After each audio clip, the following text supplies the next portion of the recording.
मुझे विमुख नहीं कर सकती। मुझे भली भांति ज्ञात है कि तुम यहाँ क्यों आई हो। तुम मेरी तपस्या खंडित करने आई हो। तपस्या? आपकी तपस्या? जो तपस्वी बना ही नहीं, वो तपस्या कैसे कर सकता है? ये तुम क्या कह रही हो बहिष्मति?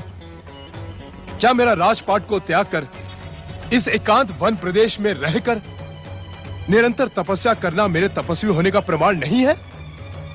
राजसी सुखों और राजसी वस्त्रों को त्याग कर अपनी तपस्या के प्रति मेरा समर्पण नहीं है? असमय इस हास्य का कारण?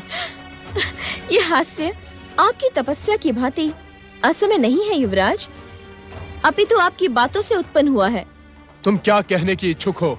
मात्र इतना ही कि पृथ्वी के सर्वप्रथम पुरुष मनु महाराज के पुत्र युवराज प्रियव्रत को क्या इतना भी ज्ञात नहीं कि तपस्या के लिए राजसी सुखों और वस्त्रों के त्याग की नहीं, अपितु हृदय के समर्पण की भी आवश्यकता होती है। क्या तुम इस समय मेरा अपमान करने के उद्देश्य से यहाँ आई हो?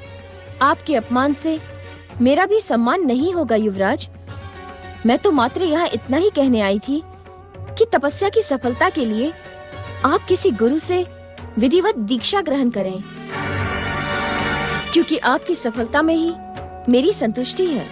मैंने गुरु के रूप में देवर्षि नारद का आशीर्वाद प्राप्त किया है। परंतु देवर्षि नारद आपको तपस्वी शिष्य के रूप में स्वीकार नहीं करेंगे। ये तुम कैसे कह सकती हो? क्योंकि देवर्षि नारद ने स्वयं ही मुझे आपके समीप भेजा है। क्या? देवर्षि नारद ने तुम्हें यहाँ भेजा है?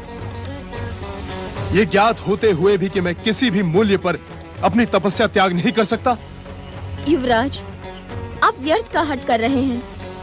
जिसके मन में वैराग्य का संचार हुआ ही न हो, वो तपस्या कैसे कर सकता है?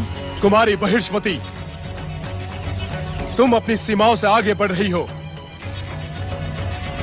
प्रियव्रत अपने जीवन में हर किसी को हस्तक्षेप की अनुमति नहीं देता। युवराज प्रियव्रत की भावी पत्नी बहिष्मति हर किसी में सम्मिलित नहीं हो सकती। मेरी भावी पत्नी होना तुम्हारा अपना निर्णय है। नहीं, ये विधि का अटल विधान है, कभी भी असत्य न होने वाला ब्रह्म वाक्य है। तुम अपनी बात सत्य करने के लिए विधि और ब्रह्मदेव के नाम का दुरुपयोग कर रही हो। मेरी तपस्या पूर्ण न्याय सम्मत है। तो बताएं, तपस्या करके आप क्या पाने के इच्छुक हैं? मेरे पूज्य पिता महाराज मनु